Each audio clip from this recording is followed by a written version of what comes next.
I'd like to call the Town Council meeting of December 20th, 2022 to order. Clerk, can we please have the roll call? Councilmember Rennie? Here. Councilmember Moore? Here. Councilmember Hudis? Here. Vice Mayor Badami? Here. Mayor Chair Risto? Here.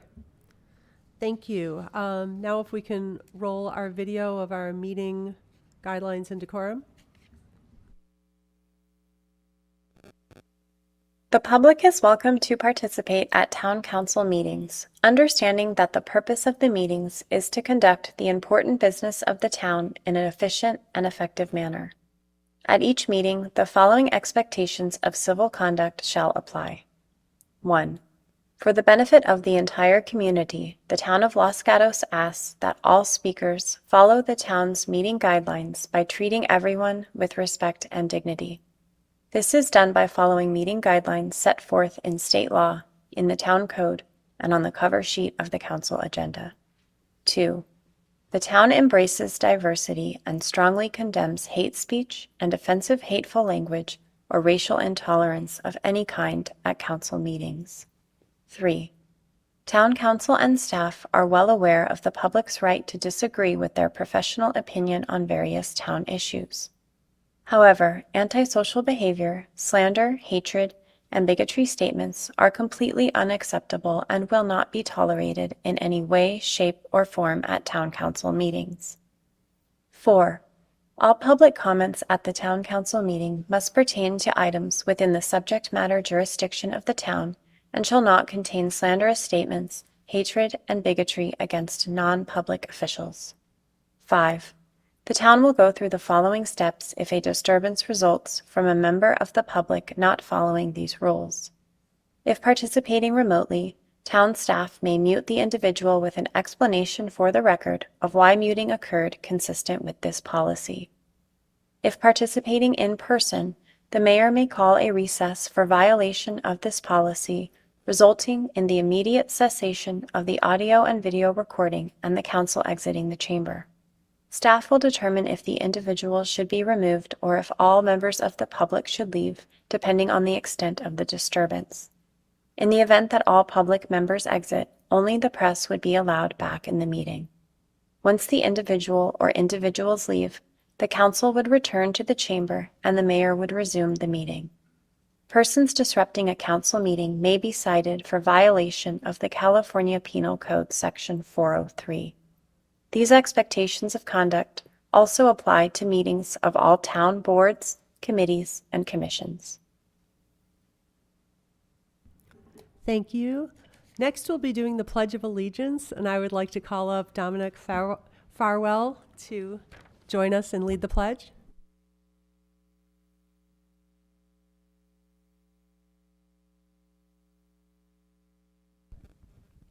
Welcome, Dominic.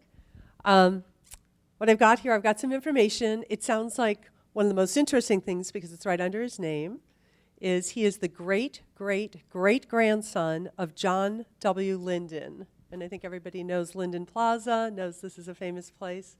So you have long roots in this community, and you're the new face of it. Dominic attends St. Mary's School. He's in 7th grade, and he says that he's passionate about football and baseball, and his favorite subject is math. We have a lot in common here. And for community service, he assists with food and clothing drives through his school. Is there anything else you wanted to add? I think that's it. Okay, so I'll hand you the microphone, and if you'll lead us through the Pledge of Allegiance. Everybody please stand. We'll wait till everyone's standing. There you go. Put your right hand over your heart. Ready, begin. I pledge allegiance to the flag of the United States of America and to the republic for which it stands, one nation, under God, indivisible, with liberty and justice for all. Thank you. I can tell you've done this before. We have an expert. And this is for you. Oh, thank you. Reusable cup with candy. And thank you so much. Thank you. All right, and you can greet all the council members. Thank you.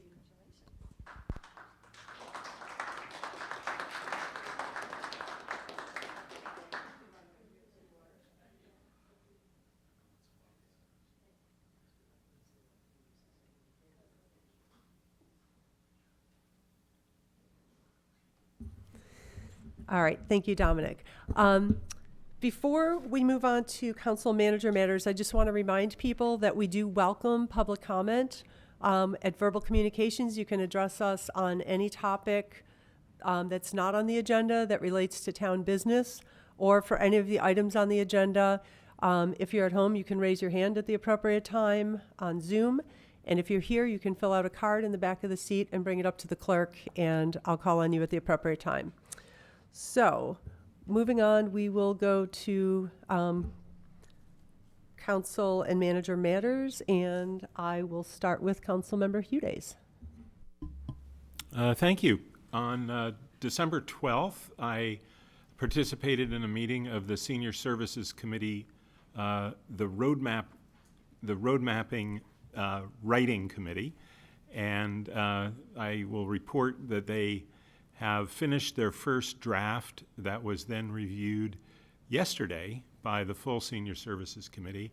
An impressive report, still some holes, still some things that need to be filled, but they've come really far along in developing an outstanding report. I also participated in the Finance Commission meeting on December 12th. And then this week, I participated in 2 meetings with the Senior Services Committee.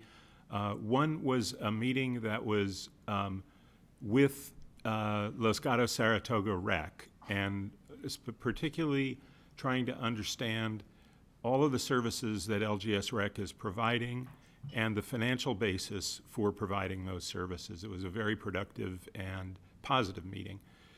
We then had the Senior Services Committee meeting that I referred to, where we reviewed the report. And that brings me to today, so thank you. Thank you. Councilmember Rennie. Thank you, Mayor. Since our last council meeting on December 7th, I attended our Air District Board, Bay Area Air Quality Management District. One item of interest was a report from COP27, which is the climate change gathering in Europe. We had several members that attended that. We also had a closed session where we did interviews for our CEO, so we have a new CEO coming soon. On 12/8, attended the VTA Policy Advisory Committee. Nothing too exciting to mention there. 12/8, I also attended the Cities Association holiday party.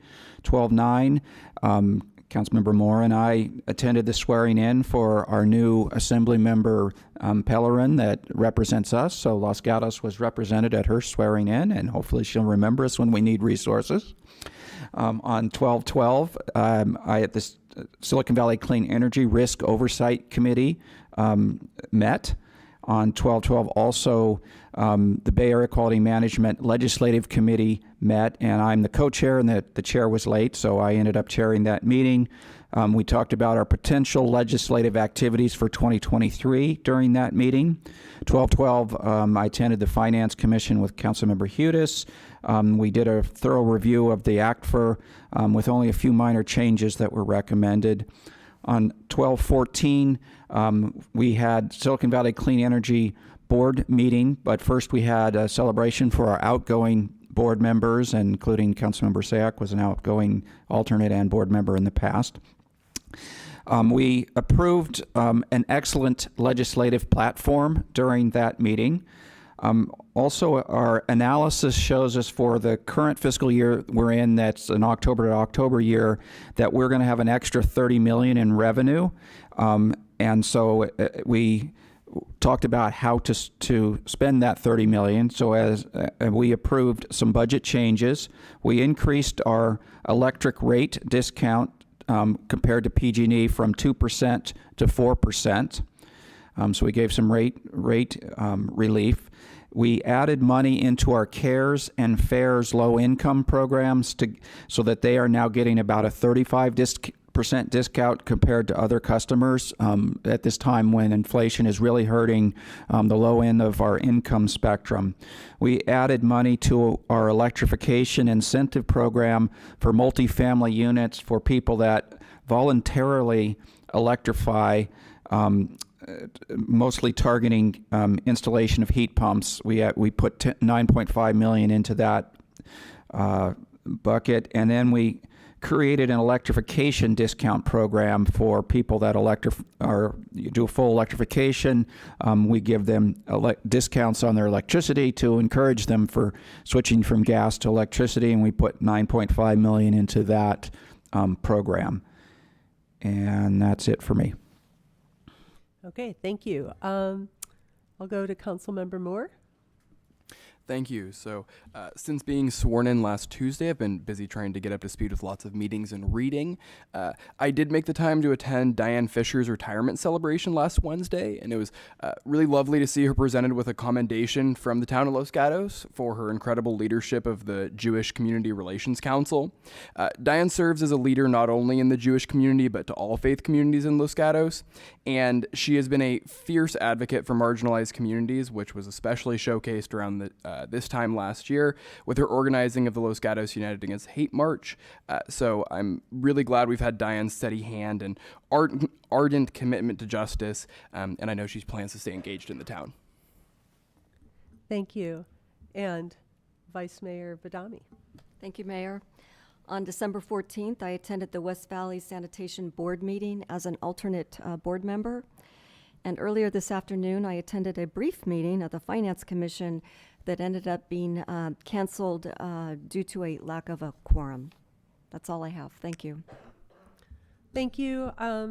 Nothing massively of substance. I attended the Cities Association holiday party along with a number of other council members. I attended the Silicon Valley Bicycle Coalition Open House and Members Party, which was a great way to connect with other safe transportation advocates, including electeds in other cities. So it's always a good opportunity to talk to people in our nearby cities and see how we can increase connectivity. As usual, I continued helping to teach 5th grade bike skills class and attended a Safe Routes to School volunteer luncheon where it was nice to connect with so many of the volunteers in our schools across the community that are working to help get our students to school, as we put it, outside of the parents' spaceship. And then on the 17th, my family and I took a carriage ride, and I want to thank the Chamber of Commerce for, we all know what a beautiful town Los Gatos is, and somehow seeing it from a horse-drawn carriage really reminds you of, what a special place we live in. And then Friday night, my husband and I were guests at the Azerbaijani Solidarity Day concert. So my first appearance as mayor, and a wonderful opportunity to listen to really beautiful and ancient music and kind of immerse myself in a different culture. And then of note, this Thursday on the 22nd, we'll be having the first Hanukkah on Main. And this is hosted by the JCC. It's at 5 p.m. right outside of the Civic Center here, and we'll be lighting the menorah, and council members and a number of people in our community and other electeds will be involved. So I invite people to come and join us. Thank you. Manager? Thank you, and good evening, everyone. Several things to report. We are continuing the free valet parking through Saturday, December 24th. We are about to start our office closure for the holidays. Starting on Friday, December 23rd, our offices will reopen on Tuesday, January 3rd. The library will also be closed. They will be closed December 23rd through the 26th, and then be open for a couple of days, and then closed again December 30th through January 2nd. We are implementing a new online business license module, so that way it is easier for our businesses to renew or apply for business licenses. Information is available on the town website, and we're very excited about this ability to make things a lot easier for our businesses. And with that, I wish all of you happy holidays. Thank you. Thank you very much. Our next item is we're going to move to the consent part of the agenda. And here we have items that are generally not controversial, that can often be passed with a single vote. So first I'll turn to my fellow council members and see if anyone would like to remove an item pull an item from the consent calendar. Councilmember Hudes? Yes, I'd like item 7 considered in open session. Okay, anyone else? Okay, that item will be heard at the end, the last item as is our custom. Are there any members of the public who would like to speak on our consent calendar on any of the items? I don't have any cards. I don't have any hands raised on Zoom, and I don't see anybody rushing forward. So with that, I will close comment on that and look for a motion for items 1 through 10 exclusive of 7. I can only see one direction. I'll do it. All right. I move approval of the consent calendar items 1 through 10 exclusive of item 7. Thank you. And a second from Vice Mayor Badami. I'll second. Okay, I'll call the question. All in favor? Aye. Aye. Anyone opposed? Motion passes 5-0. And that puts us through the consent calendar. We now move to verbal communications, where I mentioned before, anyone from the public can address the council on items not on tonight's agenda, but pertaining to business before the council. And I have 2 cards here, and I don't see any hands on Zoom. So I will call the first person is Chris Wiley.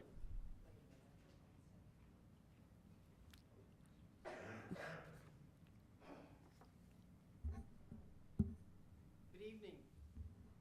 I did this, I think 6 years ago, and I think, Mr. Rennie, you were on the council at the time. I have here a piece of paper, lawyer, you could see. It's a hatchet. There's a hatchet for each one of the council members. Can I give it to them? Here you go.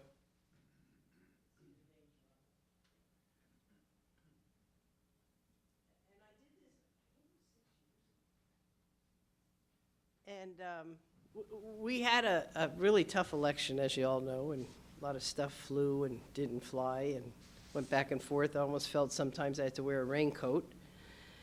But you'll see I also put on this hatchet a little saying that said, peace is not when everyone agrees, it is when we can respect our disagreements and still play in the sandbox together. And my suggestion for tonight is that you take the sticky and put it aside, and that you all bury the hatchet by tearing it in half.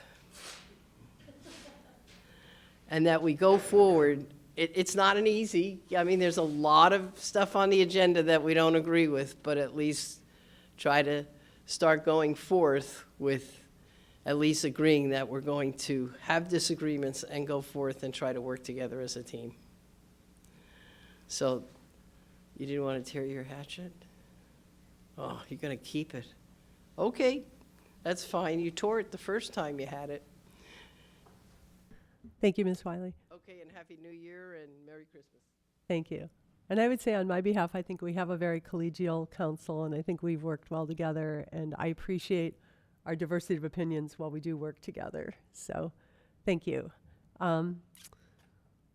I have a card here for LOC.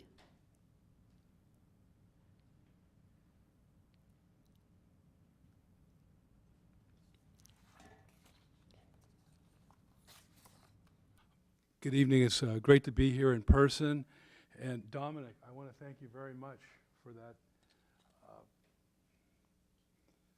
pledge to the flag. Good job. Last week I was here, and I wanted to follow up. I was a little surprised when we were talking about hate speech because the definitions of things kind of escaped me. And when I was about half the size of Dominic and much less well-behaved, I don't know how it happened, but in my family, if you didn't like somebody, it eventually we would say, "We hate your guts," you know, and that's not a nice thing to say. And of course, eventually my mother heard that, and she said, "You can't say you hate your siblings," and I didn't really understand what that meant. And as the years have gone by, I've lost my hair and, you know, gotten divorced and life's gone on. And I found out I didn't really hate people, but I was angry at them. And then I had to find out why I was angry. And that took a lot of time. And really what I found out was I was getting my feelings hurt. And I didn't know how to express that back to somebody, because it would mean I was vulnerable. And so I think there's times when you can have justified anger, and maybe even hate people. You know, when they had those, I think it was the Tutus and the Mauis, the Mau Maus, and they were, I guess it was a genocide. They were, they were murdering a lot of people. And so I think you could talk about hating somebody at that point. But I would like more responsibility, especially I was reading the newspaper, and they keep throwing these terms out, people that are other, that are different, and they need to be isolated. And I would just hope that everybody here can be a little bit more compassionate about people that are different than you, because we don't want to go like the Mau Maus and get our machetes out. That's not going to help anybody. So I want to thank everybody for showing up tonight, especially Dominic. Take care. Thank you. Do we have anyone else for verbal communication? I don't see anybody else in chambers. And I don't see any hands raised, so I will close verbal communication. And we will move to our public hearing, and we'll start with item number 11. And it looks like Ms. Armour has a report for us. Good evening, Mayor, Vice Mayor, council members.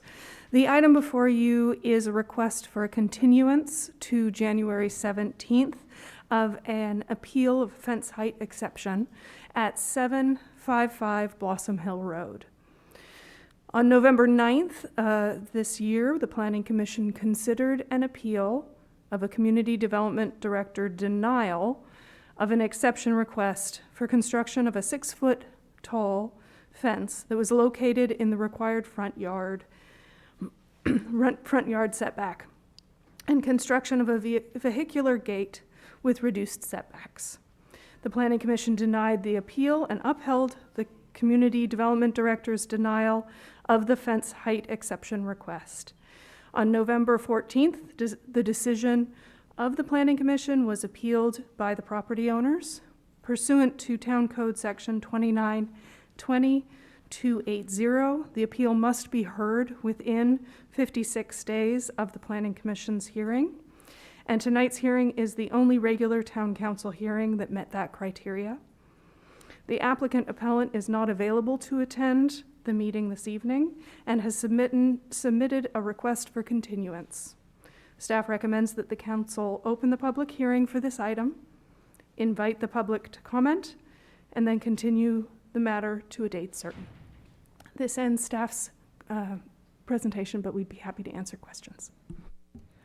Thank you. So before I open this to public comment, do we have any questions from council members? Councilmember Rennie.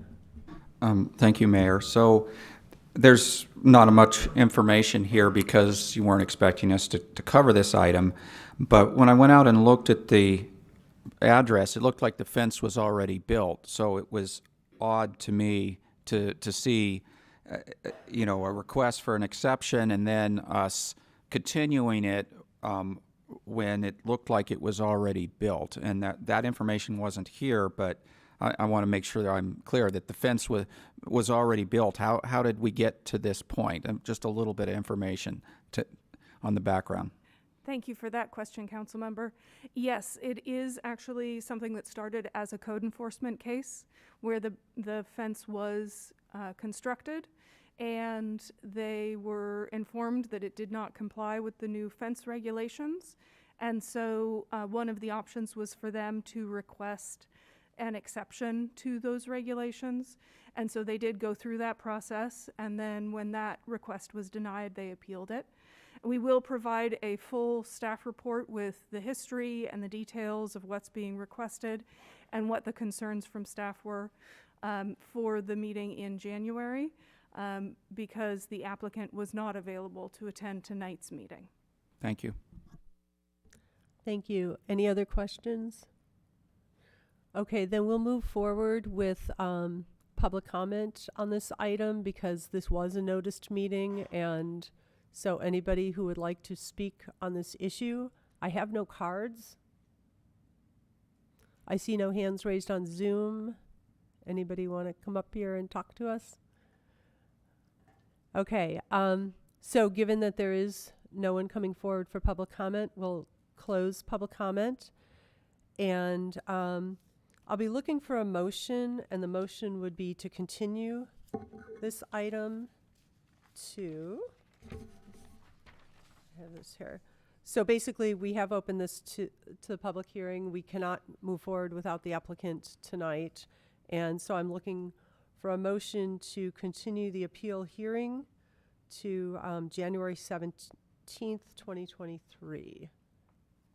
Vice Mayor Badami.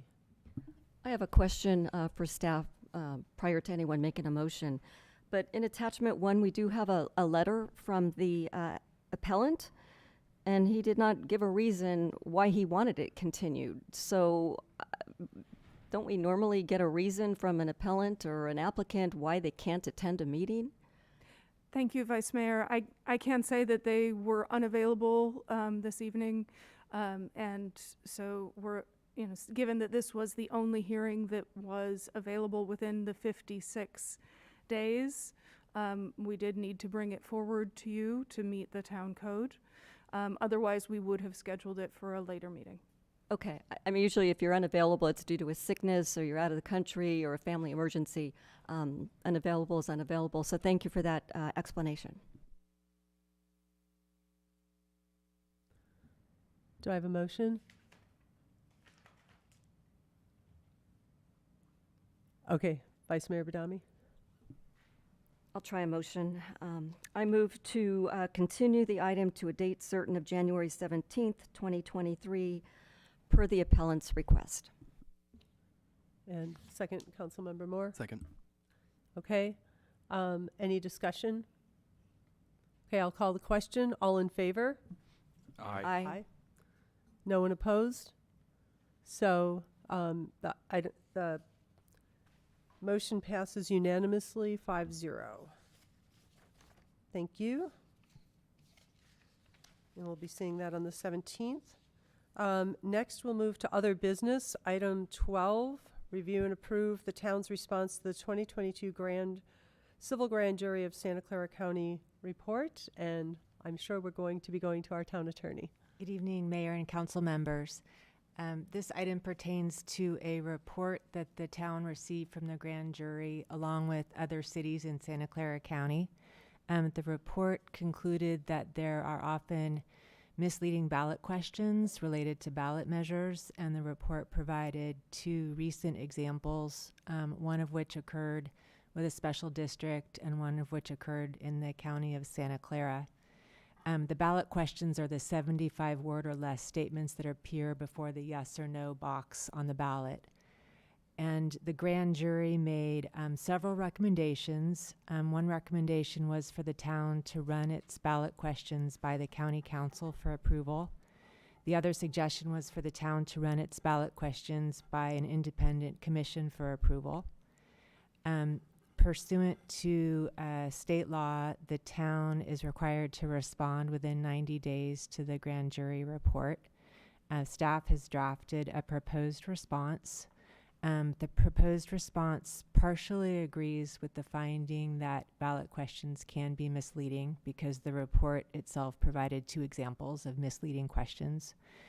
But the town did not agree that its own ballot questions have been misleading. And the proposed response declines to implement the recommendations for several reasons. One is that there's already a remedy for misleading ballot questions in the elections code, and that remedy is for the ballot question to be available for public review at least 10 days prior to the election, and for anyone who feels that the question is misleading to sue.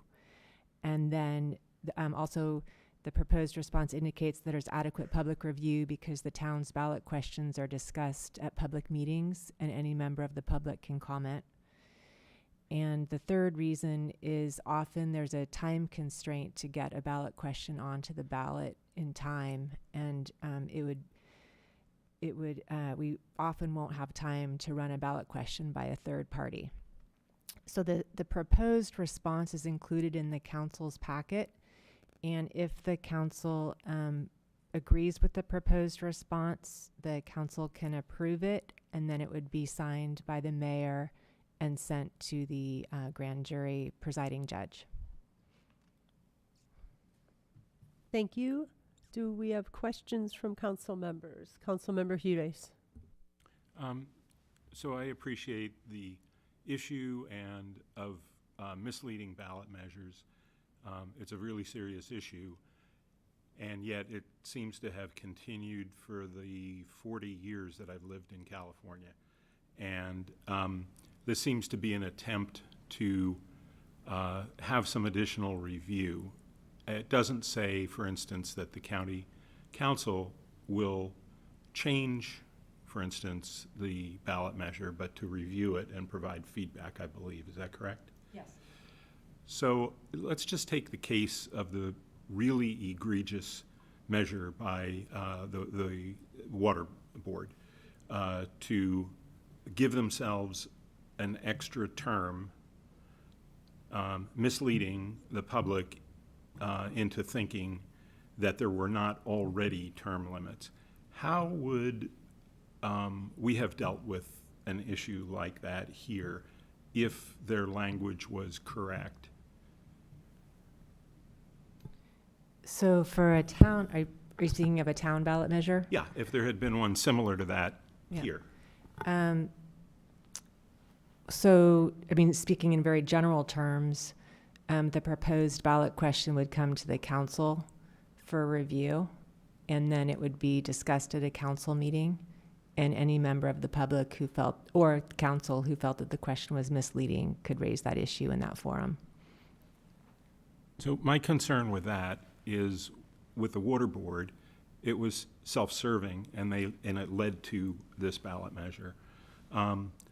If, for instance, the council were attempting to do the same thing, extend from the 2-term limit to a 3-term and word it as that one had been worded, what would the harm be in having another set of eyes from the county council to take a look at that and help us to recognize that? My thought on that is that we often don't have time to run a ballot question by a separate entity because it's often a rush to get it to the county. Okay, well, thank you. I mean, I don't want to get into discussion, but obviously I have some concerns about not taking advantage of a resource. Do we have any other questions?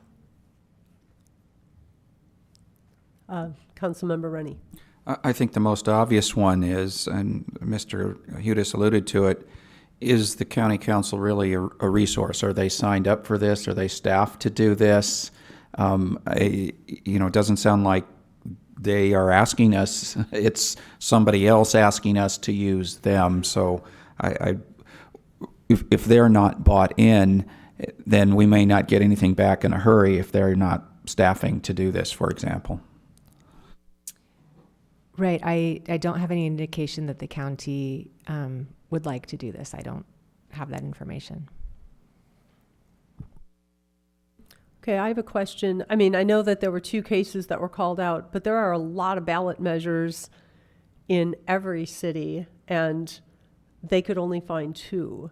And so it seems like we have a lot of checks and balances locally, and my experience is when we've had ballot initiatives or things to get on the ballot, time is of the essence. There's very tight deadlines, and by the time it comes forward and the council has to make a decision and it moves on, it just seems like this could create more problems than it solves.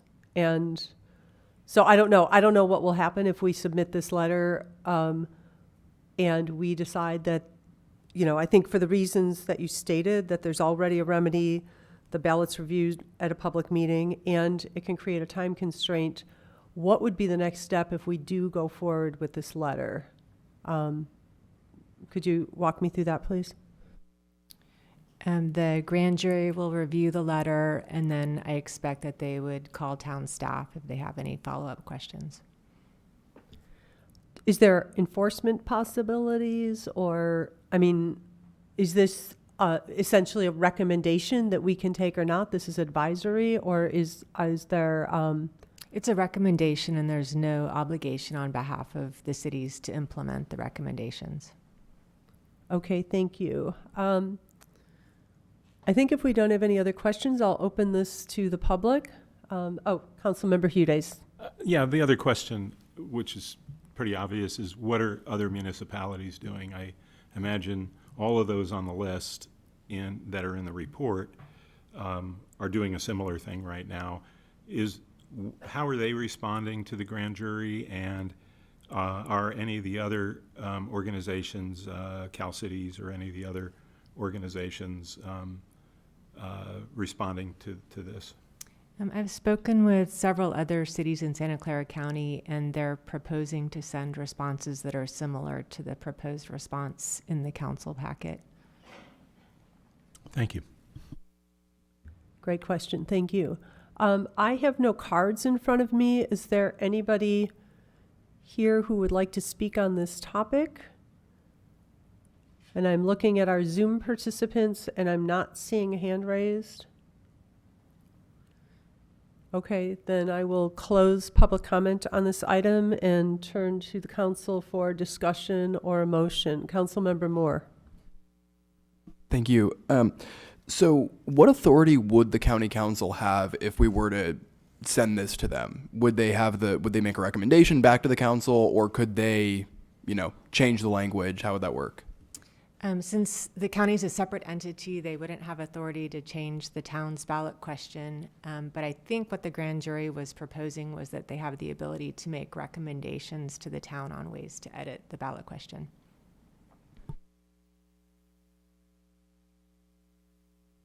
Councilmember Rennie?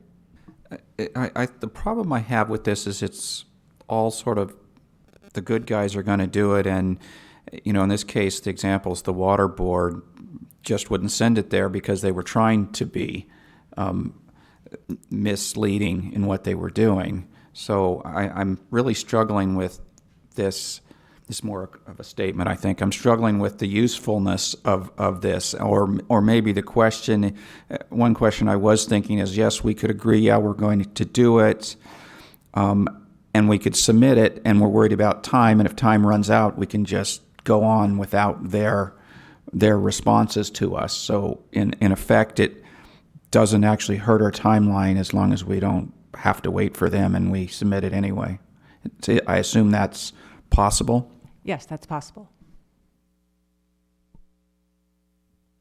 I'm personally inclined right now to send this letter and get the feedback from the grand jury. Pointing out that we do have a remedy already, that we do review this at a public meeting where people can weigh in. I'm sure if we tried to do something completely self-serving, we would have plenty of people out calling us on it. I would like to think that all of us are on the council for the right reasons, but there are checks and balances. And I am concerned about the fact that if we put it out and we have to wait and they say, oh, we'll get back to you in 2 weeks, and they get back in 2 months or something, that we'll be missing deadlines. And it just seems like it's one more way to waste staff time. But that's my perspective. Councilmember Moore.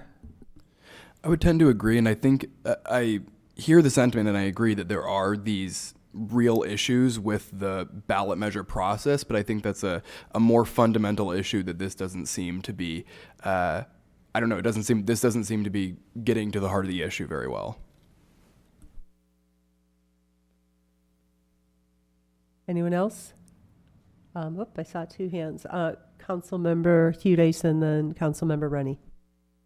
If Councilmember Rennie has a comment, then go ahead. Otherwise, I was ready to make a motion. I was just going to add that I agree with Councilmember Moore. I'm not sure this is really getting to the heart of the issue. And then the other thing I would note is the letter that we're sending has my name on it as the town mayor. I assume our motion would have that changed. Yes, staff will update the letter. Thank you. Oh, come on, stand behind it, Rob. Okay, Councilmember Hudice. So I'm going to try a motion, and I don't agree with the independent citizen-led oversight commission. I think that they would be very far removed from the issues in Los Gatos and a level of bureaucracy and questions about governance of that commission. However, the county council has been very capable and has provided guidance on a number of things. And so I don't really see the harm, particularly if we're not compelled to follow the advice and we're not compelled to wait for the review. I don't see how it would hurt. So I would make a motion to change the recommendation to accept 1B and 1C. I don't believe 1A applies to Los Gatos, looking at that chart. And to leave the rest of the letter as is, which refers to the Oversight Commission, which I oppose that. Do we have a second? Vice Mayor Badami. I'll second it. I'll make a comment. I think given that this recommendation came forward without comment or buy-in from county council, I'm almost concerned that this is similar to what this is another unfunded mandate where now we're going to be putting work on county council without even knowing if they have the capacity or the desire to do this work. And I know what that feels like from our perspective when another law or another requirement is imposed on us and all of a sudden we're scrambling, trying to figure out how we fit that into the workload. So I somewhat agree that there's no harm, but I think there might actually be a harm. I'm not sure that more bureaucracy always adds to things. So for that reason, unfortunately, I will not be supporting this motion. Councilmember Rennie. So I do have a question. If we go back to 1C, as it's stated, it talks about requiring submission to county council prior to submission to the registrar of voters. So that part I'm okay with. As I mentioned before, I would want us to be able to move forward if we don't get a response in time. Can I have some analysis of the motion or perhaps a clarification from the motion maker? If we do this submission and it looks like it's going to force us to miss the deadline, are we prevented from moving forward is really the question. No, and so what's before the council is the proposed response. And so if the council desires, the proposed response could be edited to say that the town is planning to implement recommendation 1C with the caveat that we'll confirm with county council that they're open to doing this review for us, and that the ballot question would be provided for 5 days review. And it could be 5 days, it could be 10 days. I think 5 days is pretty reasonable considering the tight timeline for getting questions on the ballot. And if no comment is received within 5 days, the town will proceed with its proposed ballot question. Councilmember Hudice. I think that's a good idea, and I would accept that as a change to my motion. Seconder of the motion. I accept. Okay. Councilmember Moore. I just wanted to get clarification on how, once you hear back from county council, how that'll be incorporated into this. So if county council says, no, actually, we're not comfortable with taking this on, how would that if we approved this, how would that work? So we would have given a response to the grand jury that would say we're willing to adopt an ordinance that requires submission so long as we get confirmation from the county council that they want to do the review. And if the county council does not want to do the review, we would not adopt a resolution or ordinance imposing this requirement on the town. Okay, that makes me feel a little bit more comfortable with this. I have another question. I would like the letter, if it's possible, to still contain the reasons why we feel this is unnecessary. But given that we're getting this guidance that under these specific circumstances, we would submit. Is that reasonable with the maker of the motion? Yes, I think that would be helpful. Okay. And the seconder? Accept. Okay. Any other comments, discussion? Yes. Did the Heather. council have a preference on giving the county 5 days to review versus 10 days? 5, I hope. Maker? Yes, I wasn't clear, but yes, 5 days. Accept. Okay. So do we've got the motion, we've got a second, we have clarity. I'll call the question. All in favor? Aye. Aye. Anyone opposed? So the motion passes unanimously. Thank you, everybody. Good work together. And now we move, if I can count, to item number 13. And we have Associate Planner Shootman with a report. Good evening, thank you. The town of Los Gatos is required to adopt an updated housing element for the period covering 2023 through 2031 by January 31st of 2023. Starting in early 2021, the town has worked diligently to comply with state law with the goal of adopting housing element prior to the January 31st deadline as outlined in attachment 1 of your report. Next slide, please. On December 13th, staff met with the town's HCD reviewer to receive preliminary feedback on the draft housing element. The HCD reviewer identified many of the topics that were discussed at the December 1st Housing Element Advisory Board meeting as potential comments that the town may receive.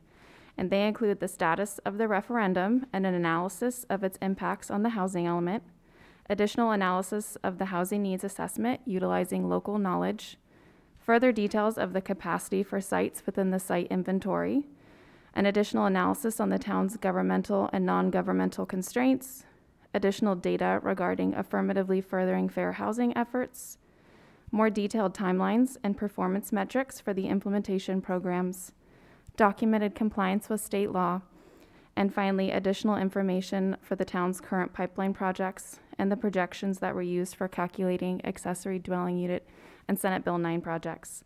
Next slide, please.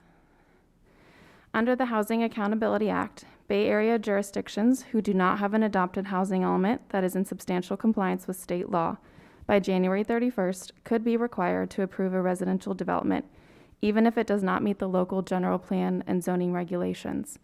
This is known as the builder's remedy and has been in the Housing Accountability Act since 1990. For a project to utilize this, it must be a residential development that proposes at least 20% low-income units or 100% moderate income units. No applications under the builder's remedy were submitted to the town during the 2 previous housing element cycles when the town missed the statutory deadline. Next slide, please. Staff is requesting that the council provide direction on the timing for adoption of the housing element. The town does expect to receive its comment letter from HCD by January 12th. Option A would entail adoption of the current version of the draft housing element, making findings that it is in substantial compliance with state law. Under this option, the draft housing element would be reviewed by the Planning Commission in early January for a recommendation to the council. The council would then consider adoption of the draft housing element prior to or on January 31st. After adoption, a revised housing element must be submitted to HCD, and this subsequent review can take up to 60 days. Based on HCD's second review, it is possible that additional changes may be needed before HCD can certify the housing element, meaning that Planning Commission and Town Council hearings would need to be conducted again. Under option B, modifications to the draft housing element in response to the HCD comment letter would be made and brought to the Housing Element Advisory Board for their consideration and discussion. Similar to the first option, the revised draft housing element would then be submitted to HCD for their subsequent review of up to 60 days. Once the town has been notified by HCD that the draft housing element is in substantial compliance with state law, the document would be then brought through the formal adoption process with the recommendation from the HEB, Planning Commission, and the final decision by the council. There was a desk item that was circulated this evening with staff's responses to questions from members of the council, as well as additional clarification on a few points. This concludes staff's presentation, but we are available for any questions. Thank you, Ms. Shootman. Great top-level view of a very long and complicated process. Councilmember Rennie. So when I read this, we have a number of things that we think we needed to do based on kind of informal feedback from HCD when you met with them sometime earlier this month. And then we have some feedback in here that they gave other cities, but I guess we're mostly focused on, or let me at least focus to start on the informal feedback. They had several things they wanted us to do, and I was trying to understand which of those have we really done and which do we still need to do. And I can start with number 4 in here that talks about SB 9, and they wanted some more analysis of how, whether 96 units would be built or not. And I wasn't aware that we've done that, for example. So maybe the overall question is which items are we good on and which ones are we not so good on? And I'm particularly interested in the SB 9 requirement. So starting with the SB 9 question, and thank you for that question. We did have that conversation with HCD, and we had told them that we're essentially utilizing the same projection that we are for our accessory dwelling units, and that's looking at the number of permits that have been submitted, so planning entitlements, building permits. And so the reviewer did seem okay with that approach, but has asked for us to provide additional documentation to that effect. Obviously, for Senate Bill 9, we don't have quite so much history as we do with accessory dwelling units, but we will be relying on what we currently have. For the remaining items, if we wanted to start with item 1, the referendum status, that's really just more language we can add to the document. We also did talk to our reviewer and make him aware of the programs that are currently in the housing element that would address the referendum. And then really item 2, the housing needs assessment. HCD is really looking for local knowledge. So local knowledge of what those needs are in the town, whether that's utilizing code enforcement records for site conditions. So it's data that the town possibly has, but we need to find and put a narrative to it. Number 3, the site inventory. We did have a conversation with the HCD reviewer about that. We did see in the city of Menlo Park a comment to the effect that the city could utilize a minimum density without needing to provide the additional justification and capacity. And so that was a conversation our HCD reviewer had with us and was open to a similar approach. And so we did provide in the staff report, if that was a direction the council would want to go, we would need it look to add a few additional sites for the town to comply with its RENA and buffer. Governmental and non-governmental constraints. One topic the HCD reviewer did bring up were how or whether the town's parking requirements could be considered a constraint to development, and whether the town should consider modifications or other ways to achieve development with our current parking standards. For affirmatively furthering for housing, we're seeing many Bay Area jurisdictions receive these comments, and that really does rely on a lot of data. And so through our housing consultant, we have a separate consultant who is helping us with this specific task and doing really the heavy lifting of pulling all of that data. And so we'll be meeting with them in early January to see what they've put together for us so far. Implementation programs, that requires some staff work to really specify. HCD is really looking for cities to specify realistic timelines for these implementation programs and objectives.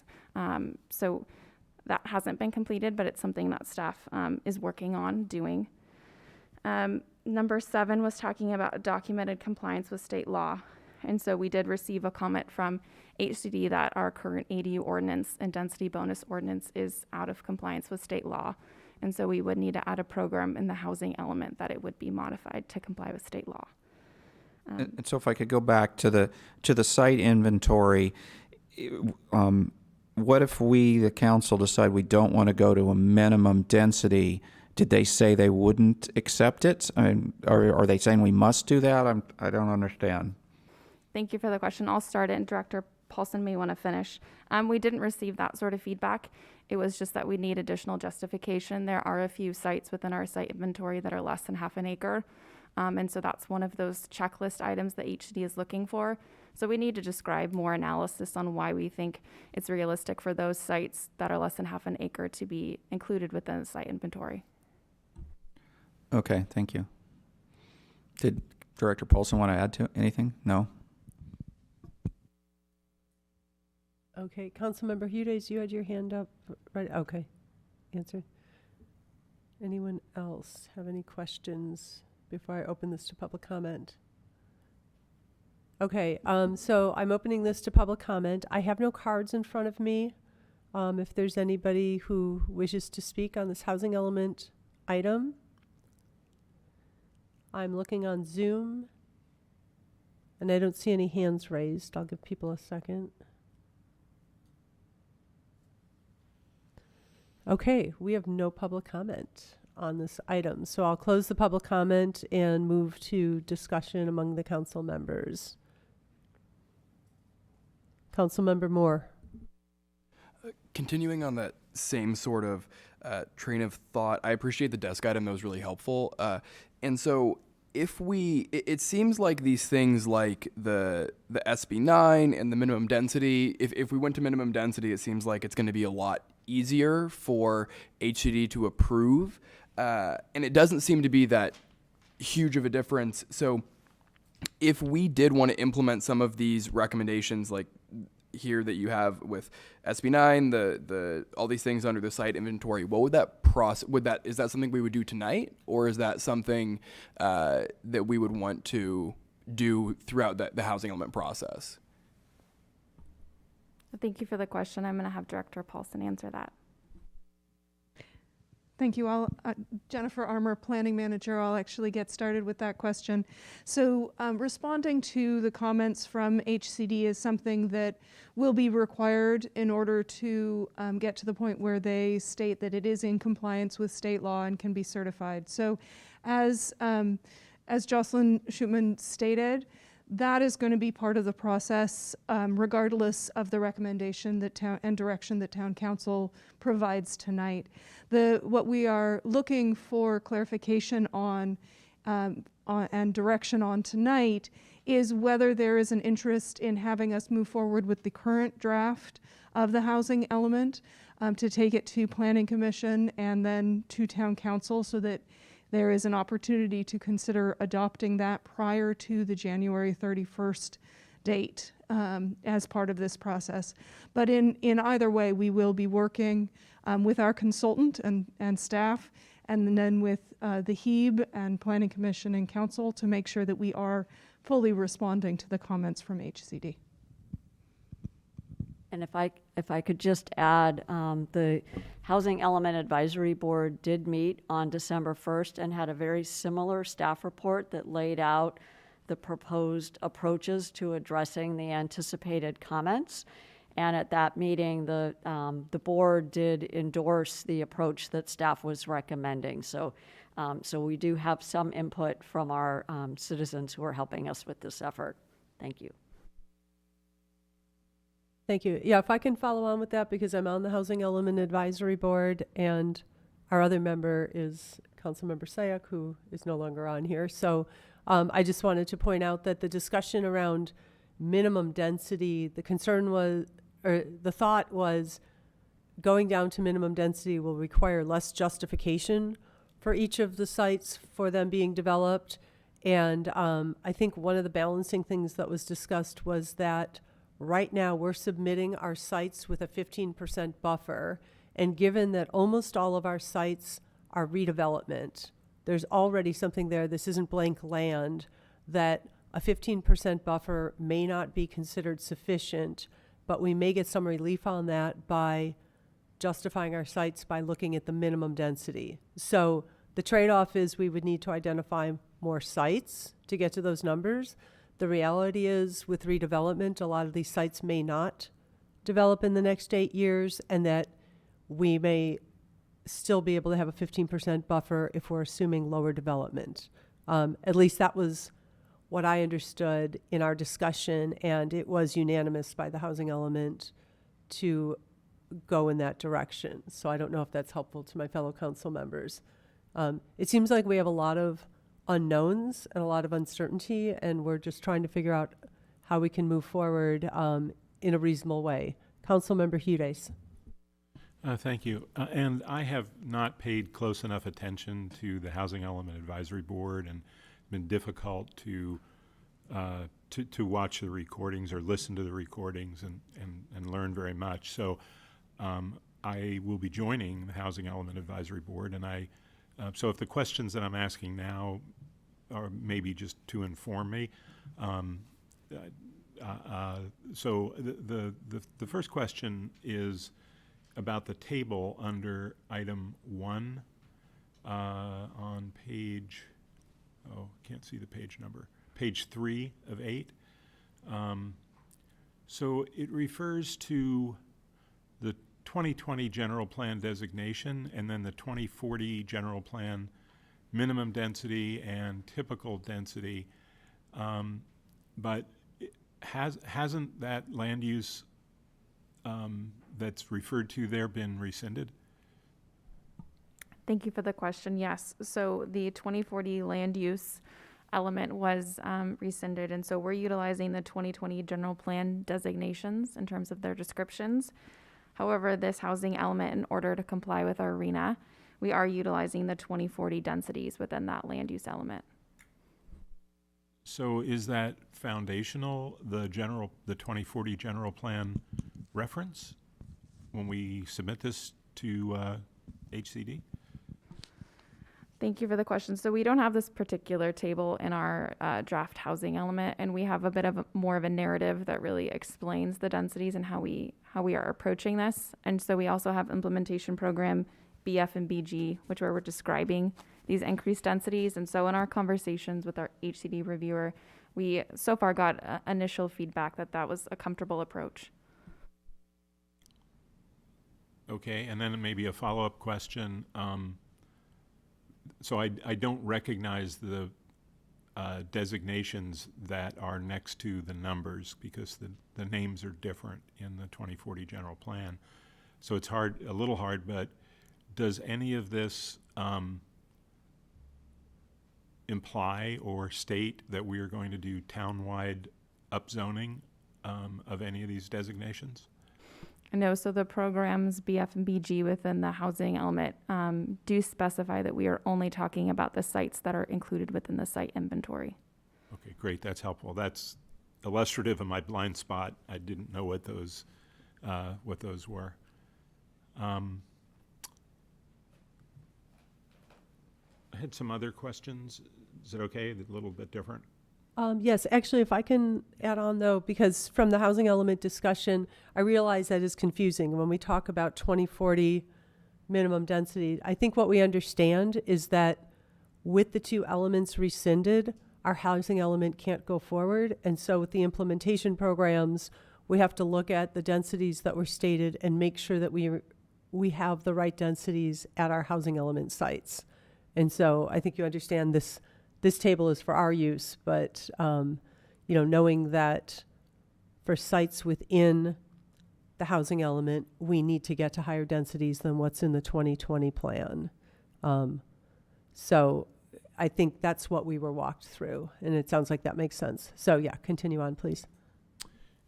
So I guess it would be helpful to understand the impact of some of these things. So for instance, the less than 5 acres, how many units does that add up to? Thank you for the question. I don't have that answer readily available, but I could research it. I do know offhand that there is the Holtz location at 165 Los Gatos Saratoga Road. That is less than half an acre. However, our site inventory does not account for any affordable units being constructed there. I would say, without doing a little more digging, the majority of the sites that are less than half an acre where we do have affordable housing allocated is located within the North 40 specific plan. And so the conversations with our HCD reviewer were really explaining what that North 40 specific plan entails and the parameters for that. Okay, thank you. And were there any other on the list that you can give us a little bit more impact on? I'm just scanning down the list.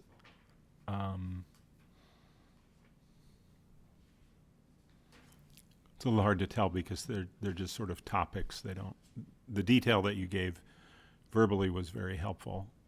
Sure. Thank you for the question. So starting on page 4 of the council report, items A through F were sites that were listed as being less than half an acre. And so site A1 was 50 Park Avenue. And so that was in the inventory. However, it's less than half an acre. So we haven't entailed any affordable housing units there. So these do go through each of those. And like I said, item E, which is site D3, those are the North 40 specific plan area. And so affordable has been allocated there. Additionally, let me skip up to bullet number C, So site B1, that's a smaller portion of the Los Gatos Lodge property. It's actually 3 separate parcels, and so one of those smaller parcels is less than half an acre. And so our justification for HCD will be that it's really part of a larger consolidated site under one property owner. Thank you. Thank you. Are there any other questions? Yeah, okay, Councilmember Hudes. Well, I wanted to understand the process and the choices a little bit, because I think that's where we need to head toward a decision. So, the real simple question, how is January 31st even possible given that written comments won't be received until mid-January? Thank you for the question. So under option A, the current version that was submitted to HCD for their preliminary review would be adopted. And moving forward, the town council would then, or planning commission would then need to open and have additional hearings if we did receive comments from HCD that required more changes to the document. But I don't know if the town attorney wants to add any more to that. So yeah, if we were to adopt the current version of the housing element, the standard is that the housing element needs to be in compliance with substantial compliance with state housing element law. And so the town would need to demonstrate that it's in substantial compliance, meaning, not every single, minute detail has been captured, but it substantially complies. Yes. So coming back to that, is that possible? Is it possible that our current draft would be substantially in compliance? I assume that we can address some of the comments from HCD in that plan and bolster our rationale and reason. Is that correct? Yes. So like, for instance, using the Los Gatos Lodge example, like if the town were to explain that we're relying on Los Gatos Lodge property, even though one of the parcels is less than half an acre, because it's all owned by the same owner, I do think a court would find that to be in substantial compliance with housing element law. So, we probably wouldn't have the ability to adopt it exactly as is. We'd have to add in those explanations of why it does meet the state law. And then, thank you. Yes, and then Ms. Armour. Thank you, Jennifer Armour, Planning Manager. What I would add to that information is that the draft that we currently have available and have sent to HCD for review was compiled through extensive work by staff, the consultant, and the Housing Element Advisory Board.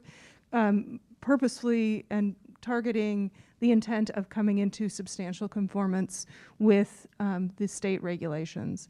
And so while we have identified through looking at review comments from other agencies that there are some areas where we might need to provide some additional context, clarification, or some changes to how we are calculating the number of units. There is potential that we could work with Planning Commission and then bring to council and sufficient information for you to consider that as potentially or substantially in conformance with state law. Thank you. Okay, and I would just like to say I really appreciate, I mean, this is going to be a big lift regardless, but I think the risk of not having any housing element adopted by the 31st puts us at exposure for the builder's remedy.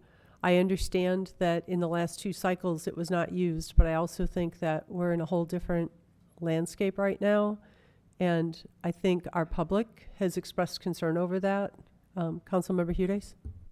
Yeah, just to clarify from staff, is there any way that it would actually be approved by January 31st in that scenario, or we're just talking about submitted?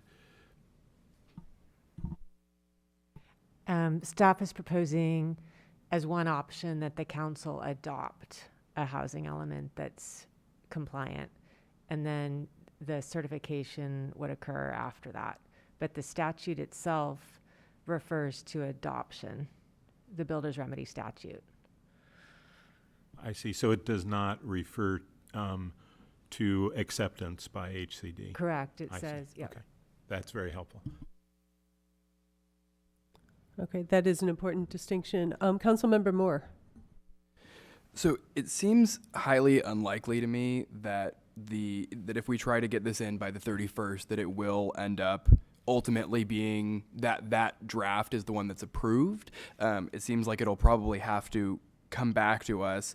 And so is there the possibility that our housing element is out of compliance enough that it is that we're still subject to the builder's remedy because we tried to approve this housing element and it isn't actually in compliance? So if a builder were to feel, or anybody were to feel that the housing element wasn't substantially compliant, they would challenge the town's approval, and they would have to demonstrate, to the court that the adopted housing element did not substantially comply with housing element law. And so that's definitely a possibility. And so the town would have to demonstrate that we, substantially comply with like the major elements of housing element law. And then it ultimately would be up to the court to decide. Thank you. I mean, it sounds to me like what staff is advising is that based on watching other municipalities receive their comments back, having a mid-review conversation with our HCD reviewer, and knowing that we will have to make some changes and implementation programs prior to a potential adoption on the 31st, it sounds like you understand what a lot of the biggest issues would be, and the feeling, your expert opinion, is that we could largely be in compliance with those changes, and it feels defensible that we would comply with housing law if we put this together by the 31st? There's definitely no guarantees, but Understood. But yeah, it seems reasonable to take the position that we are compliant with housing element law. I mean, one of the things I'm thinking about is certainly if we don't adopt anything by the 31st, we will not be compliant. That's a given. That's 100%. And pushing through and getting this done actually can be a reasonable answer. If it's not, it's still a better answer than not having passed anything. So, I mean, I'm really concerned about not moving forward. I don't know where my fellow council members are, or if we have more discussion or a motion. Vice Mayor Badami. I'll make my comments. I'm also in agreement. I'm really worried about a builder's remedy. And so I would actually be in support of adopting a housing element prior to January 31st. Again, I'm not willing to risk a builder's remedy.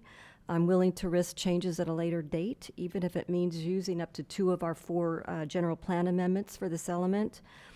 I also support utilizing minimum density for calculating the residential capacity of the site inventory, understanding that additional sites may be needed to be selected to comply. Thank you. Is there a second? Councilmember Rennie. I'm sorry, I saw 2 hands at once. So that was a motion or 2 comments? Well, it was a comment, but I'll go ahead could and you please turn convert it that into into a a motion. So that'll be a motion unless somebody else would like to comment. I'm happy to second it. I agree with all your comments. I was a little on the fence with moving to the minimum, but I'm okay to support you on that. I have a question for staff. Was the motion captured? Thank you. Discussion, Councilmember Hudes. So I had a question. Let's say we adopt on January 31st. That's our plan, to adopt on January 31st or a couple days before that. But we do get a letter that's different from these preliminary comments that makes us think that we are not in substantial compliance. Because we're expecting that letter January 12th, correct? What's Plan B? What happens then?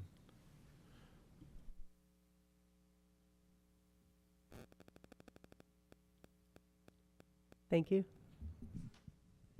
So as mentioned in the staff report, staff would prepare a memorandum to yourselves documenting what the HCD letter says, and then our approach to responding to each of those comments. And again, we would believe we would be able to make those findings based on the record of how we would be handling those particular comments.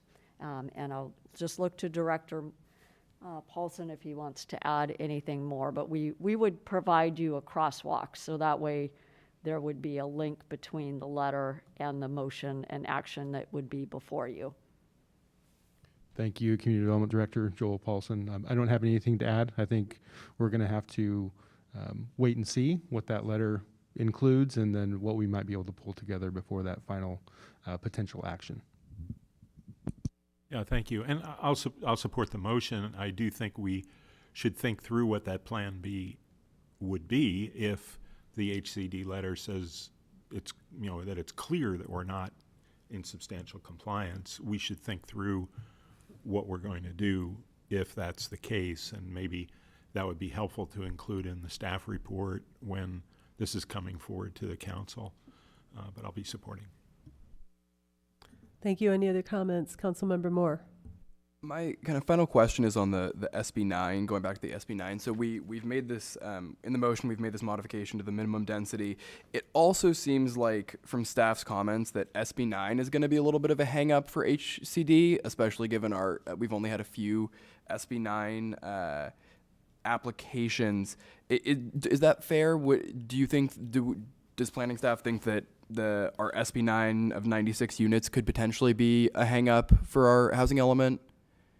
Thank you for the question. At this time, we haven't received that feedback from HCD that it's going to be a problem. It's really just providing that justification of how we got to the number.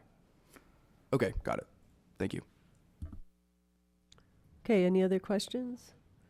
All right, then I'm going to call the question. All in favor? Aye. Aye. No one opposed, and so the motion passes 5-0.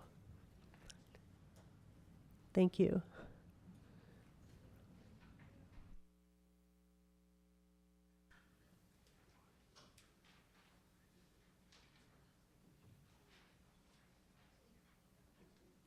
Okay, I think we'll just keep forging ahead. So now we're going back to the item from the consent calendar that was pulled, item number 7, the annual comprehensive financial report, and we'll be taking a report from our assistant town manager, Aaron Andrews. Thank you, Mayor and Town Council. So the item before you is the annual receipt of the annual comprehensive financial report, and for this year, that's for the year ended June 30th, 2022.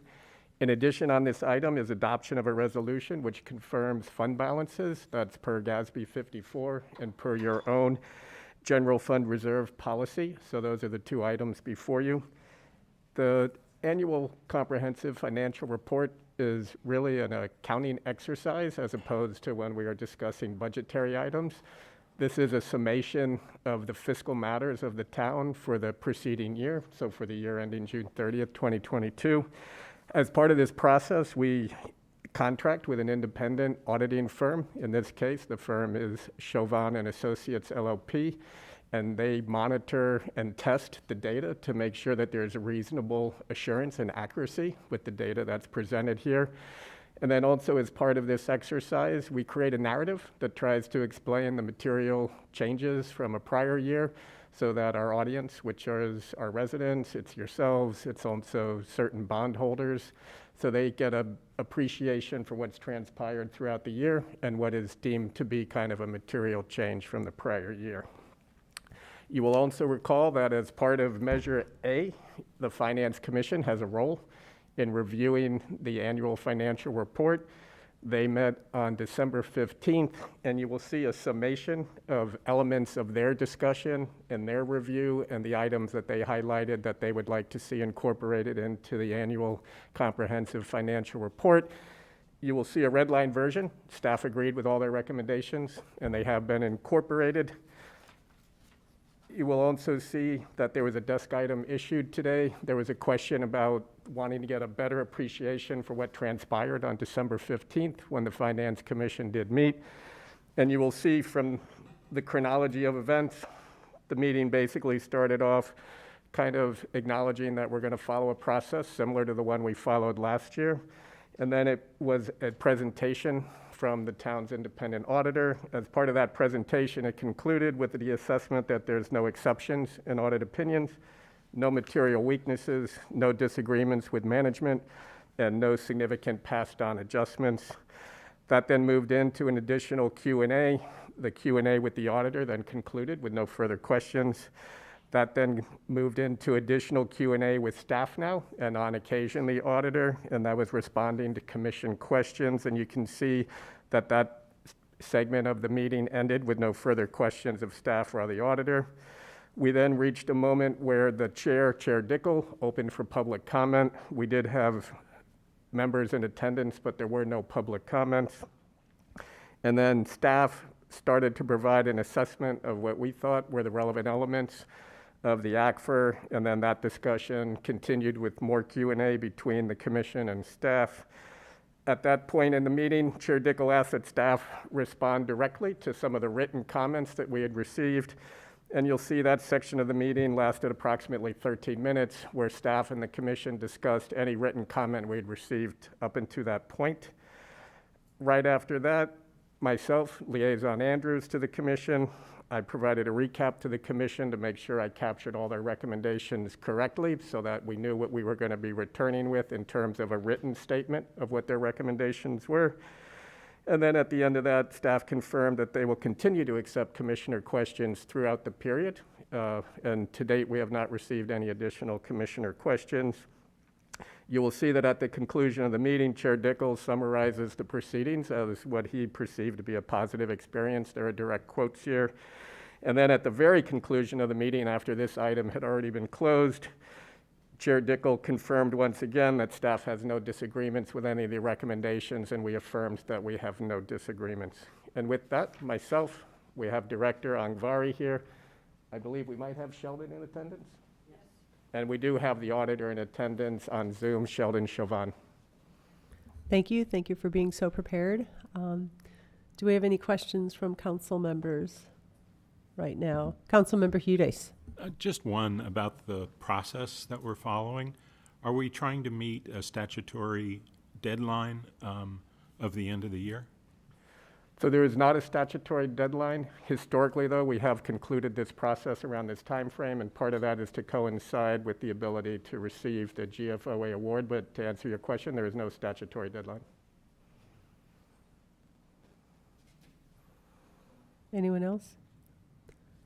I do want to recognize there's been a lot of staff time put into preparation, and we've had 2 meetings canceled due to a lack of quorum. So I guess I have a question. What was meant to be achieved at today's meeting where at the last second we had a quorum failure?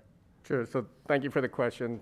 So following a process similar to what we did last year, we have the initial meeting or meetings if they wanted to schedule more to receive their feedback, but then we always conclude with a written report because you'll see under page 2 when you start discussing Measure A, one of the ways we have to meet the spirit of Measure A is to return, it states the town manager, with a written either confirmation or denial of the recommendations, and that has to be presented to the Finance Commission. So the staff report that was agendized tonight for the meeting, even though the meeting failed due to lack of quorum, is that written response from the town manager accepting all the recommendations, and those are highlighted once again in the staff report that you have here.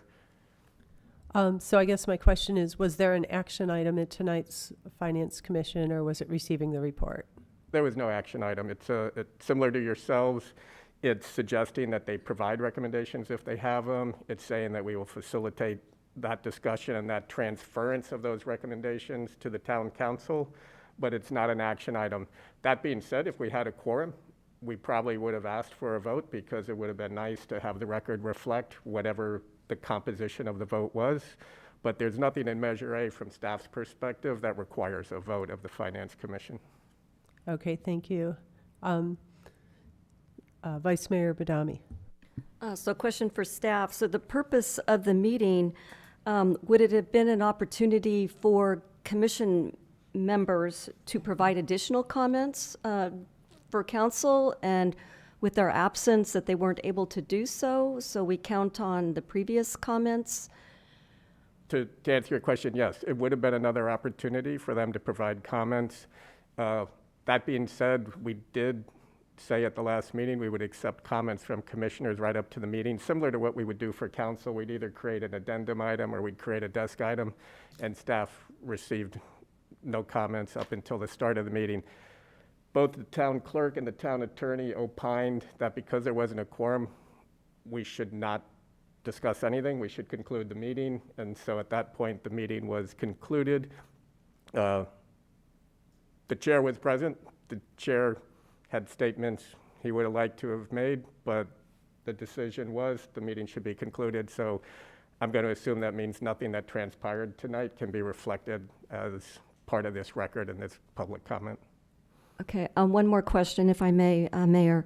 So you had mentioned that there was no formal motion or vote, that maybe it would have been nice if there was one, something to that effect. I can't quote you exactly, but the inclination was it would be helpful. Is that something that should be done going forward to get a vote so we have the consensus of the commission, or is that part of Measure A? And I'd also like to ask the town attorney as well as a follow-up if we are in compliance with Measure A. So 2 questions. Sure, thank you for the question. I'll get us started, and then as you mentioned, you'd also like to hear from the town attorney. So this is our second year of Measure A in the Finance Commission. Along the way, we have seen that there are some areas that aren't necessarily spelled out in the measure. If you look at the exact language and you look at Section 3, subsection A and subsection B, it just says the town manager shall respond in writing to the Finance Commission, providing his or her rationale for accepting or rejecting each of the Finance Commission's comments and recommendations prior to presenting the ACFR to yourselves for consideration. There's nothing there that insinuates a vote. It then goes on to say the town manager may not present the ACFR to the town council for formal consideration unless or until he or she considers and responds in writing to the Finance Commission. So in both those instances, it's really being directed by responses from the town manager, whoever he or she is.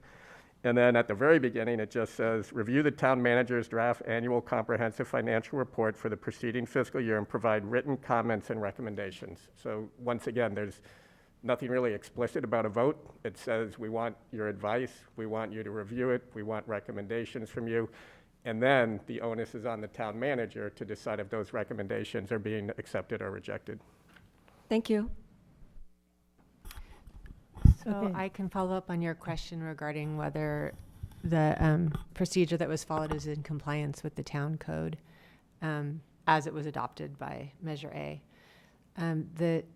as Arn mentioned, the town code requires that the Finance Commission provide written comments and recommendations to the town manager. And the commission's practice has been to ask staff to commit their comments and recommendations to writing rather than the commission doing the writing. And that's the procedure that was followed. And in my opinion, that matches up with the requirement that they provide written comments and recommendations, because they provided the comments and recommendations and they were committed to writing by the assistant town manager. And then the second part of that requires that the town manager respond in writing to the commission, providing the rationale for accepting or rejecting each comment and recommendation. And there was a staff report provided to the Finance Commission for tonight's meeting that indicates that all of the recommendations will be accepted. And in my view, that matches the code requirement that the town manager, in writing, accept or reject the commission's recommendations. Thank you. Yeah, anyone else before we go to public comment? Okay, so I'm going to open this to public comment. I have no cards here. Is there anybody sitting in chambers that was here to speak on this topic? I'm looking at our Zoom attendees, and there are no hands raised. Oh, I do have a hand raised. Okay, we'll call on Ron Dickel. So if you can unmute him. Okay, it's our Finance Commission Chair. Mr. Dickel, you have 3 minutes. Can you hear me okay? Yes, we can. This is Ron Dickel, the Chair of the Finance Commission. Just want to let you know that Commissioner members were all given an opportunity to read the draft financial report. We're given opportunity to make comments in meeting, either in the meeting, the first meeting we had, or in writing. Last year we had comments both in writing that were all summarized in a final report. But also, so if commissioners did not attend the meeting, they were able to make their comments known. And there were no written comments by commissioners during the before the meeting. So I would say that Arn's report is incredibly accurate. People were given opportunity to make comments, and the public comments were considered, and also comments were made from that. Just a follow-up as to, there's no statutory deadline for the report to be filed. However, it's my practice that we want the Finance Commission to focus on items going forward. And looking backwards at last year's financials, which already, the year end was already 6 months ago, is not that helpful to the town and to the staff. I mean, the staff provided very good comments, report, and engaged in a large amount of work. And I think stretching it out into January, which will probably stretch into February, as certain members of the public have suggested, I think would not be very helpful at all for the town. Thank you. Thank you, Mr. Dickel. Do any members, Councilmember Hudes has a question for you. Yes, thank you, Mr. Dickel. This is a question that I ask of pretty much anyone who serves on a commission or board who speaks before the council. And my question is, are you speaking on behalf of the commission, or are you speaking from your personal perspective? I think that I'm speaking on behalf of my personal perspective, because we did not have, during the original meeting, we had 3 members in attendance and all agreed upon the comments to the annual report. The fact that we didn't have a quorum this evening because one of the commissioners decided not to attend, so that we would not have a quorum to hopefully push this matter into January, I think kind of speaks for his view. So I'm speaking on behalf of myself. Thank you. I wanted to clarify that. Thank you. I don't see any other questions for you, so thank you very much, Mr. Dickel. I don't see any other hands raised. I'll give it a second on here. Okay, we'll close public comment and move to council members' discussion. Councilmember Rennie? Thank you, Mayor. So I serve on the Finance Commission and have been on it, seems like forever. And I'll, going back to, so the review of the CAFR is, I guess I think of it in a couple parts. So one is we're receiving a report from the auditor and we're looking to see, did the auditor do his job and did he find any material weaknesses in the audit? So, and, that would have all, the commission looked at all of that in the first meeting.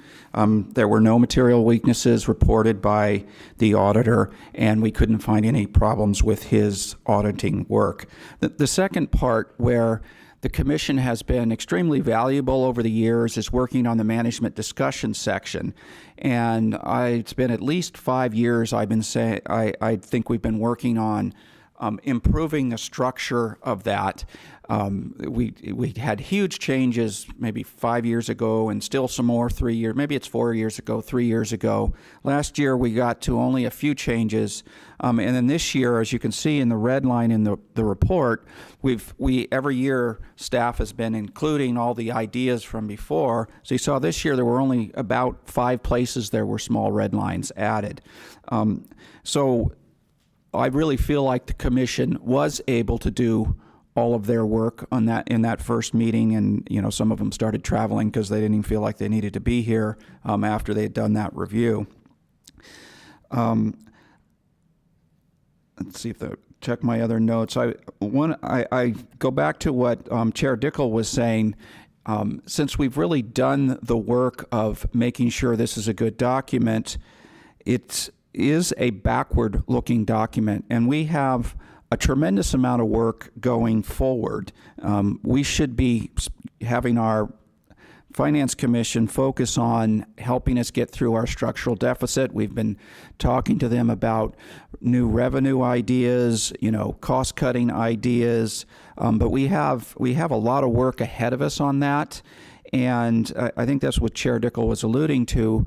We need to focus on the work going forward instead of the work going back. And tying up the commission through January and February doesn't seem like it's achieving the best interest of the town. So for that reason, I'm going to make a motion to, I'll go ahead and do it, both A and B here. So I'll receive a motion to receive the annual comprehensive financial report for the fiscal year ending June 30th, 2022, which is in attachment 1, as recommended by the Finance Commission on their first meeting with the changes that they added, and then adopt a resolution confirming June 30th, 2022 fund balances in accordance with the fiscal year 2021/22 final audit and town general fund reserve policy in attachment 2. Okay, thank you. Do I have a second? Second. Councilmember Moore, we have a second, and now discussion. Councilmember Hudes. Yeah, I had some questions in a number of different areas. One area has to do with the process of the Finance Commission reviewing this, and the second area has to do with some questions that I've had all along about the financial statements as they've evolved. Now, of course, as a member of the Finance Commission, I'm a non-voting member, so I could not vote. So my comments could not be voted on by myself, for instance. So I would like to maybe start with my concerns about the financial statements as they are currently written. The first area has to do with revenue. And I believe in a correspondence, it was affirmed that $3.6 million was received in July 2022. Is that correct? That is correct, and I believe you're referring to the second tranche of ARPA funds. Yes, I am. Yep, that is correct. So my question is, why would that not be recognized as revenue since our own revenue recognition policy calls for recognizing revenue that meets a two-pronged test, that it's measurable and available. And this was not disclosed in the ARPA footnote number 15. And I'm going to go ahead and defer that question to Director Angvari. And then, as I mentioned, we also have Sheldon Chauvin, the proprietor of Chauvin Associates, on the line. Good evening, Gita Ungvari, Finance Director. I would like to call, thank you for the question, and Mr. Hudis referenced the note 15 on the page 163 of the ACFR document. That ACFR document refers to the ARPA grant that the town received and it was allocated. And the very first paragraph tells us that the 7.2 million was allocated, and the first tranche payment was received in July 2021, and the second tranche would have been received not later than 12 months. So we knew that town know that we anticipate to receive the full amount of the fund. At the beginning, the first year of the receiving the fund, when we received later, we were able to recognize approximately $200,000 in the last cycle. And since then, the federal government decided a streamlined approach for the town of our size, everyone who received funding less than 10 million, to receive the fund as under the lost revenue. The town elected to receive and book those revenue under 2 fiscal years with the town in 21-22 and 22-23. And all of our budget documents, we reference that information and we program the 2 tranche of money that way. So as of conclusion of June 30th, 2022, we fully recognize the first tranche payment, and during this fiscal year, we are going to recognize the second payment. Thank you. Thank you for the information. That it did not answer my question. My question is, why wasn't the 3.6 million recognized in the fiscal year of the financial statements? And I'll read from the GASB statement number 33, and it basically says that, however, for revenue recognition to occur on a modified accrual basis, the criteria established in this statement for accrual basis recognition should have been met and the revenues should be available. Available means that the government has collected the revenues in the current period or expects to collect them soon enough after the end of the period to use them to pay liabilities of the current period. And I want to just point out, and I don't know that Saratoga is the gold standard of accounting, but that's exactly what Saratoga did in recognizing an accounts receivable of the second tranche that they received. And so the question is, why wouldn't we follow that recognition policy? I think we also may have followed it on the 200,000 when we did that, and why wouldn't we recognize it in the fiscal year? I think given that you're using peer comparisons, perhaps we can ask Sheldon to opine on that, since he has multiple clients in the state that are also handling ARPA distributions. Sheldon, would you mind weighing in on that? Sure. The key criteria here is the definition of available with the ARPA grants. And Saratoga, having recognized it was a little bit different, I'm not going to speak to Saratoga specifically, but I will say that in this particular instance with that ARPA grant, the idea of it being available depends on whether or not there is a hurdle. And looking at whether there's conditions surrounding the availability of that grant. And in this particular case, when we reviewed it, we felt that there were conditions established to say that that grant should be recognized, or the 3.6 million should be recognized in 23 and not in 22. So each case might be a little bit different. You might have subtle circumstances related to why the availability criteria might be met or might not be met. Also, I would like to say that in this particular case, while it's a significant amount, $3.6 million, the actual amount is not material to the financial statements. It's a big number, a significant number, but it isn't actually material to the financial statements because the materiality level is quite high for the government-wide and the general fund. So in essence, though, the idea of availability is what we're looking at and what we're questioning. And because there are specific hurdles related to the ARPA grant, I don't believe that that availability criteria had been met. But you could question it, you could argue it, it could be taken either way. And so that's why you're going to see some governments picking that revenue up as a receivable, some governments leaving it for the next period, and then other governments might actually defer it. They'll take a receivable and a deferred inflow or an unearned revenue. So it really just depends on the specific criteria and then the interpretation of that. And you're going to find inconsistency across the board when you're looking at local governments. And that's very common when you have these grants come out in emergency situations. So hopefully I was able to answer the question. Yes, thank you. It's very helpful. I wish this dialogue had taken place at the Finance Commission where we have financial experts. I'm far from that. And on that Finance Commission, we have CPAs, we have folks who are aware of these issues. And this issue was raised to Chair Dickel. It was raised with the Assistant Town Manager. And so it really comes back to the bigger concern that I have is the process. But the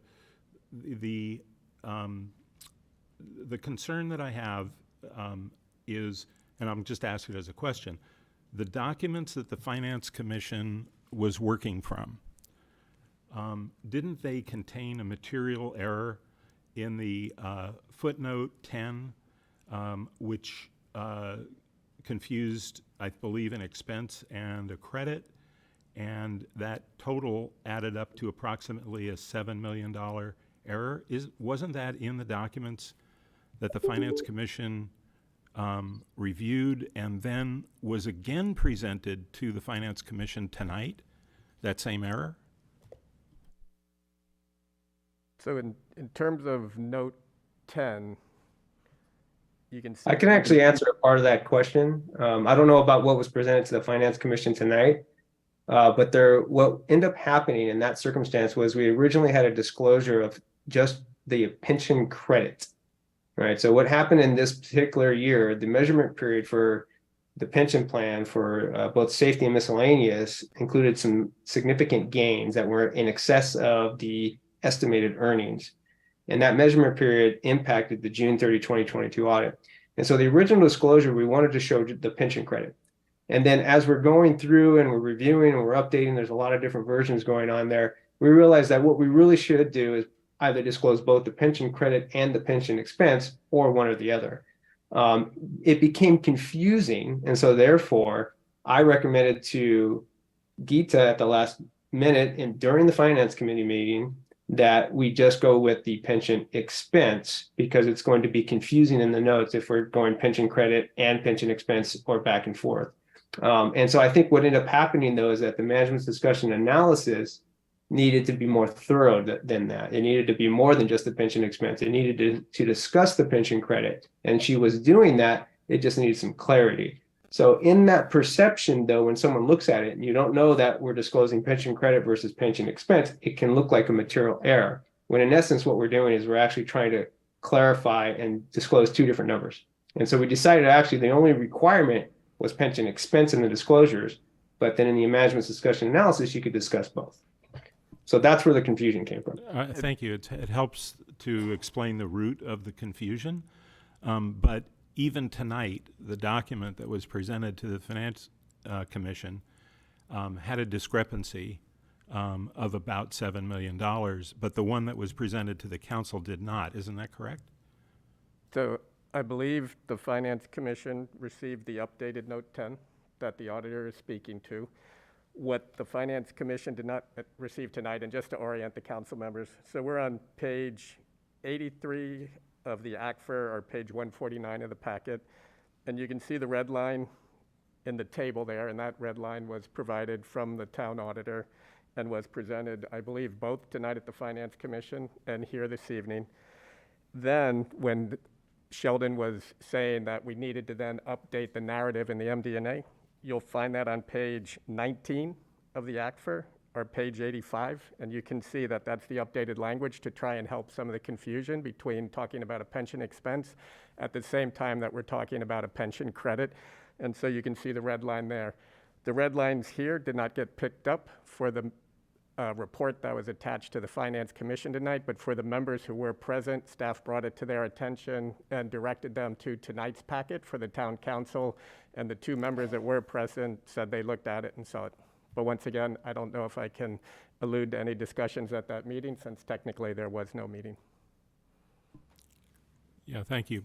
Again, my concern is about pushing this thing through the Finance Commission, even to the point of expecting that comments from the Finance Commission at 6 p.m. would be available in any meaningful way to the public and to the council at 7 p.m.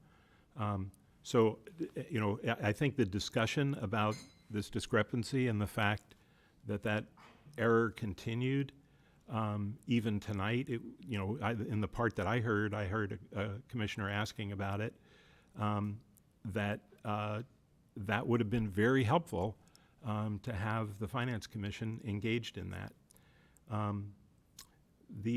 The other concern that I have with the financial statements is the MD&A. And in reading the MD&A,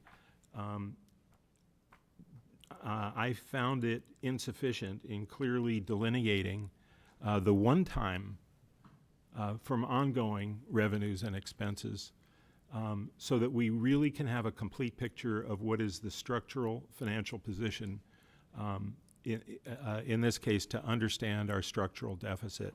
And I read it a number of times, and again, this is my opportunity to provide some comments, because this is the council, that my reaction is that the MD&A is insufficient in really pointing out what the structural deficit is that's plagued us for some time, and it's just not clear to me what the one-time from the ongoing revenues and expenses are.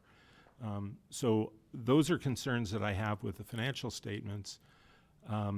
The other concern that I'm going to raise is really the one about moving, as Councilmember Rennie said, looking backwards versus moving forward. And I believe there's something that's a little bit different about financial statements and why it's important. Accuracy of financial statements are the foundation of sound financial management. Now, someone might say, we don't think it's necessary because the money came in and we would have had it for next year. But knowingly making a judgment when there are standards for reporting is not acceptable. That's why we hire auditors, and they attest to the accuracy of the financial results. There is only one standard. There might be different opinions, and those should get worked out and discussed with the auditors and resolved, and then there's a signature on the financial statements. I believe that our Finance Commission, working from a set of financials that had errors in them and not having a full opportunity to comment, prevented us from getting to that point. And you know, why is it important that these be accurate? Why can't we just move on?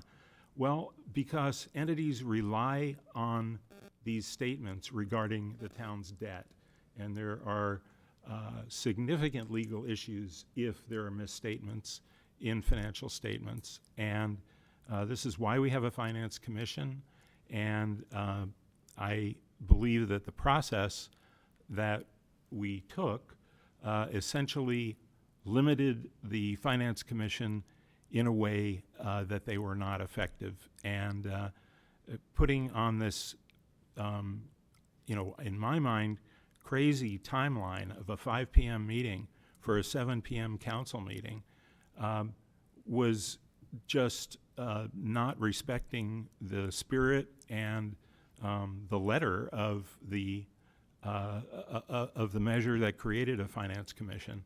And so, you know, for those reasons, I cannot support this at this time.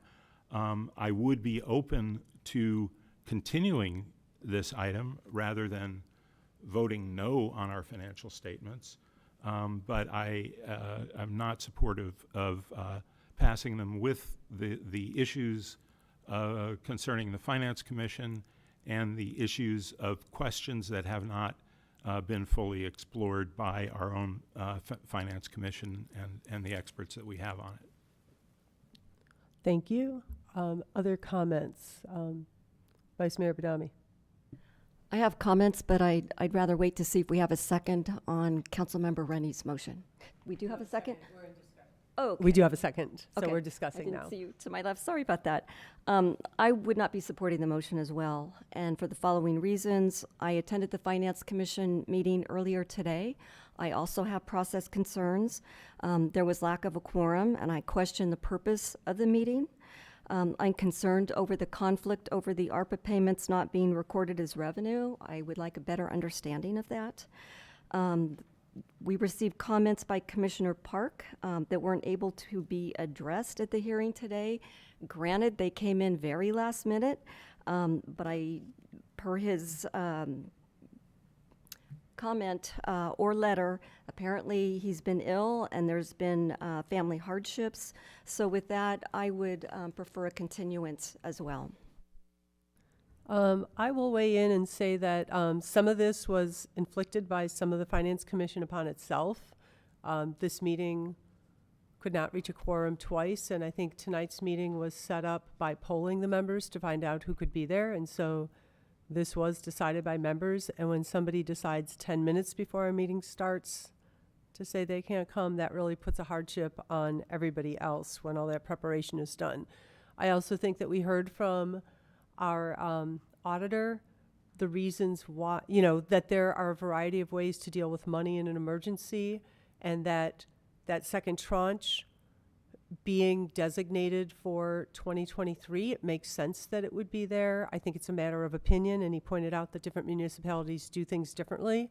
I know that going into tonight's meeting with no comments, it sounds like, the work has been done.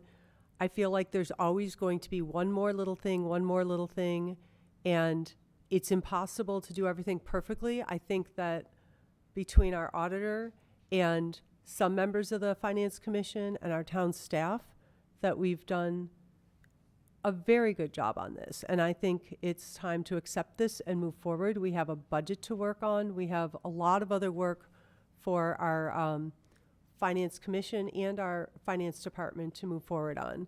So for that reason, I'll be supporting the motion. Any other comments before we take the vote? Councilmember Rennie and then Councilmember Hudice.